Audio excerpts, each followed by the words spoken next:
I am doing these videos following my book, so it is not that I am giving everything from my book, so it will help if you have a copy of the book. And since I am skipping things occasionally, so I thought that I should mention exactly in which part of the book I am in.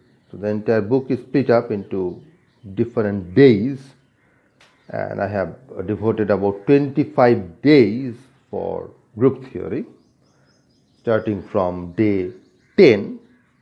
So today I will be in the second part of day 11. So in case you are following from the book, in that case I am doing second part of day 11. Okay, so in the first part we have seen various desirable properties of binary operations. So today we shall see how these different properties are related, or there are various theorems related to these things. So I will start with possibly the simplest one. Suppose I have a binary operation. So I have, whenever I talk about a binary operation, I understand that there is a set of objects together with a binary operation. So closure property is always assumed. Now I have an identity with respect to this, which means I have the following, that there is some element E in S such that for all x in S, E star x equals x and x star E also equals x. Now I would like you to notice the way I am writing these things. I am always writing all my there exists and for alls in the beginning, and the main part of the statement at the end. Now that is the proper way of writing a sentence in mathematical logic. Many people will do it the other way around, so they will put the for alls at the end, typically because that's how we like to read them in English, because in English the word for is a preposition. So naturally people do not want to start the sentence with that preposition. They want to naturally put it at the end. So many people will like this in this way. There exists E in S, then they will write this E star x equal to x, x star E equal to x for all x in S. Now that's a wrong way of writing. Let me quickly tell you why that is a wrong way of writing. It is because if I have a statement which has a there exists followed by a for all like this is not the same as if same thing with the for all coming in front of the there exists. They are different statements. Now when you are putting the for all here, obviously both this and this will translate to the same thing, because when the for all is coming after, then how do you know that which one should be written first? Now in case you are not quite convinced about this there exists for all ordering, I will give you a simple example and then I will come back to this particular topic. Take this example where I have given you two sets. This set consists of the numbers 3, 7, 5, and this consists of 9, 63, 25. And here is a statement. The statement says for all B in B, there exists A in A such that A divides B. This vertical bar means divides. Is this statement true? Well, let's see. For all B in B, suppose I take this, then is there an A which divides it? Yes, 3 divides it. Now suppose I take 63 as my B, is there an A? Yes, I can again take 3, or I might even take 7. Now I take 25. So is there an A? Yes, I have 5. So this statement is correct for these two sets A and B. Now I consider this statement. I'll just swap them. A in A for all B in B, A divides B. Is this correct? This says that you first start by choosing a little a. Suppose I take this little a. It says that there exists some a which will divide all the b's. Suppose I take 3, will it work? It divides 9, it divides 63, it divides 20. No, it does not divide 25. So 3 will not work.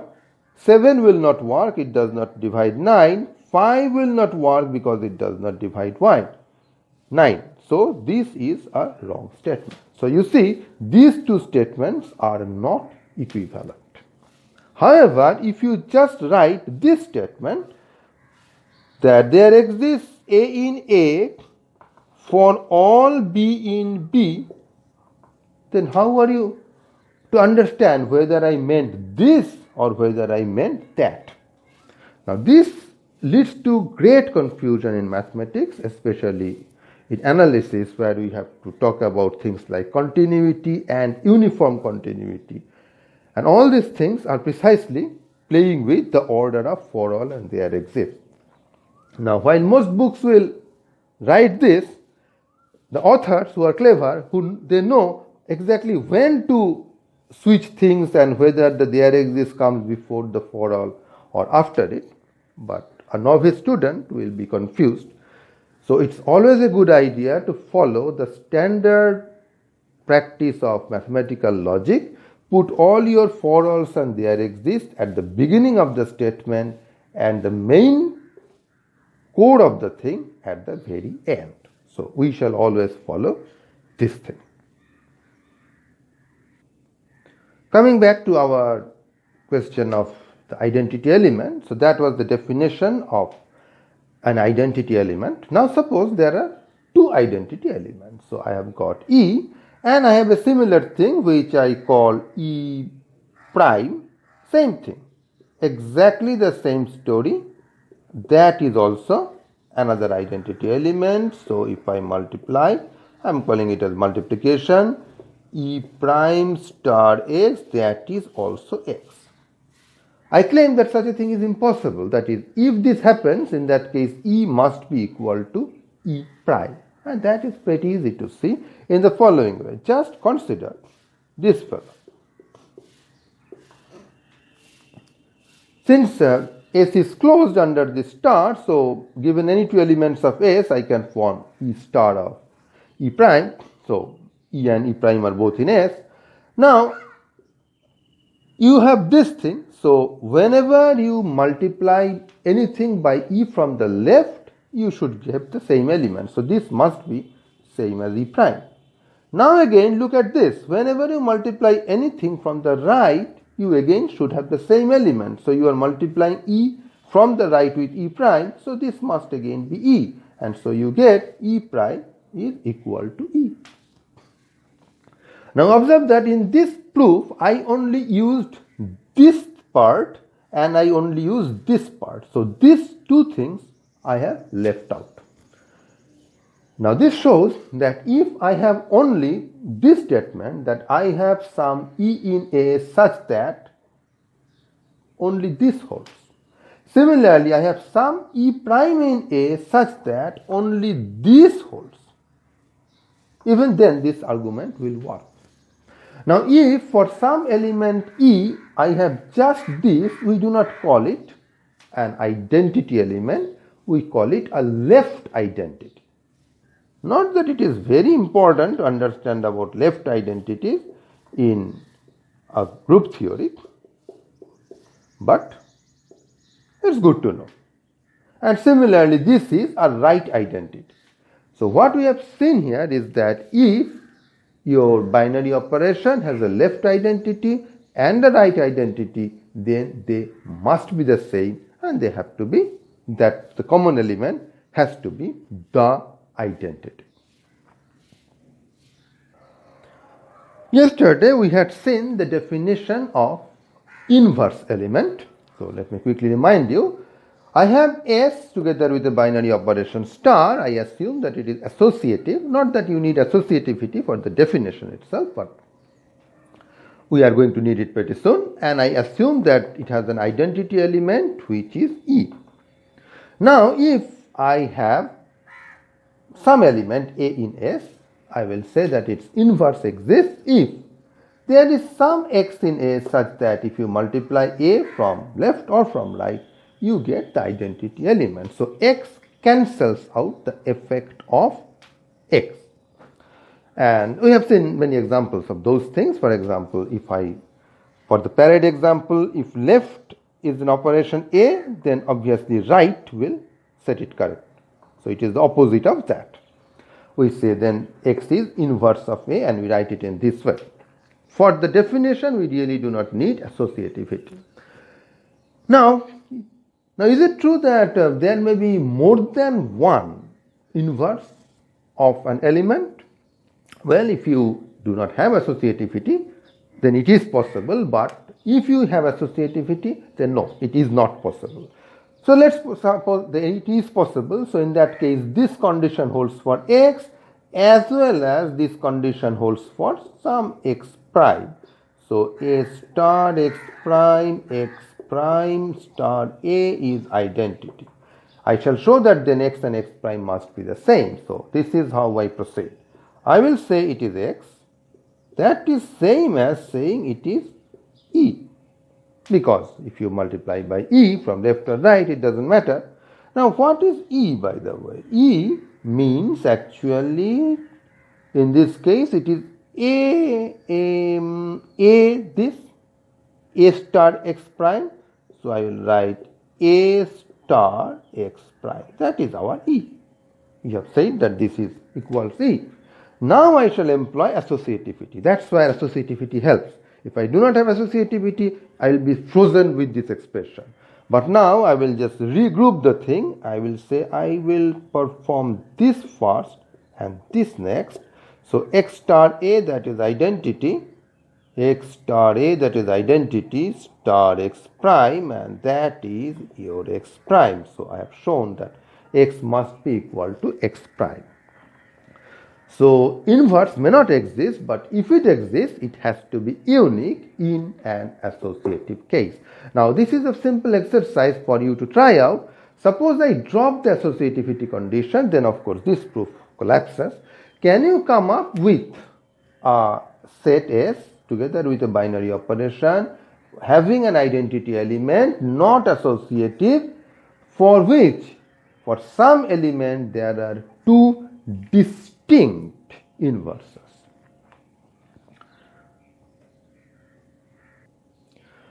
For the next property that we are going to do, a simple analogy will help a lot, and this will also show how the various properties that we are learning here are actually part of our common sense. Suppose I have this pencil box and I have this pencil. What I want to do is that I want to keep this pencil in the pencil box and close it. So this is how I do it. I take the pencil, I put the pencil in the box, and then I close it. Oh, now I want to go back to the original situation. That is, I want to take the pencil out. What do I do? Remember, I did two things. I put the pencil in the box and then I closed it. I want to do the reverse. How do I do it? Simple. I open the box and then I take out the pencil. So do you see that there is a result in abstract algebra waiting for you here? Let's say I did two things. I say put the pencil and close the box. So put the pencil, I will denote it, that operation, by P.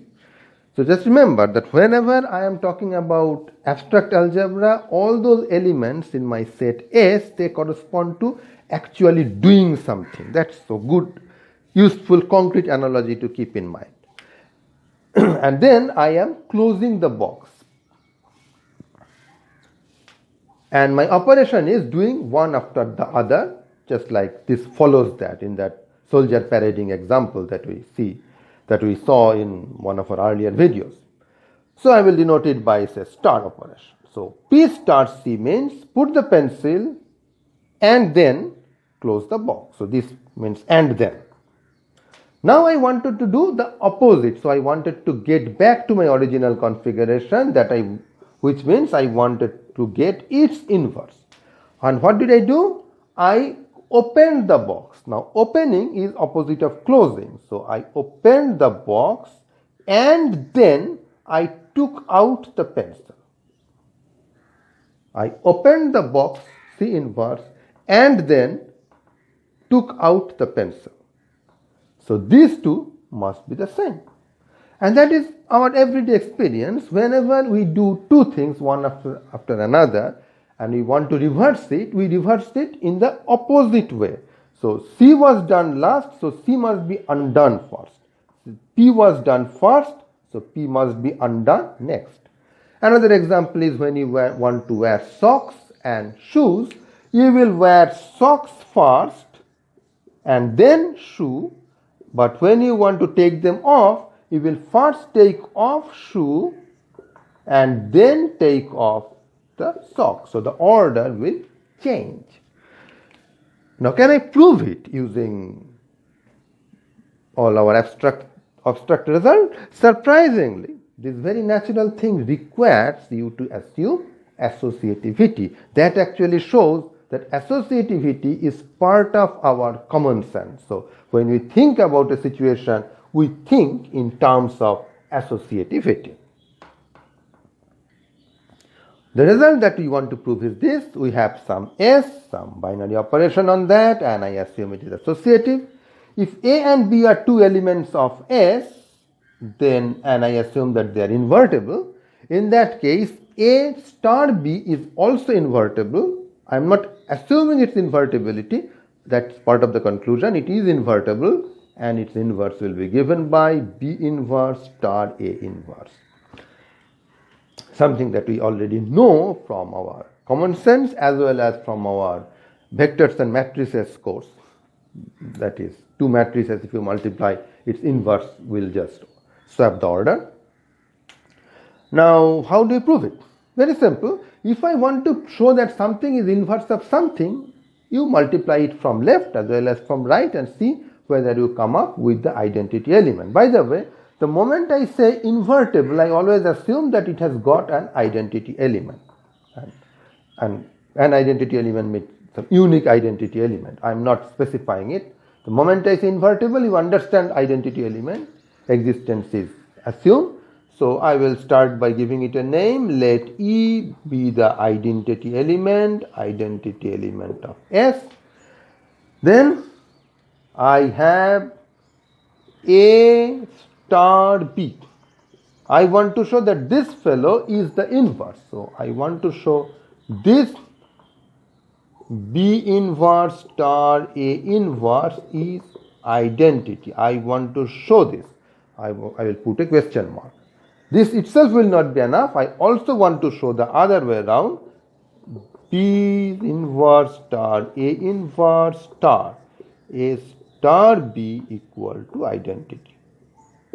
I am using nothing but the definition of inverse.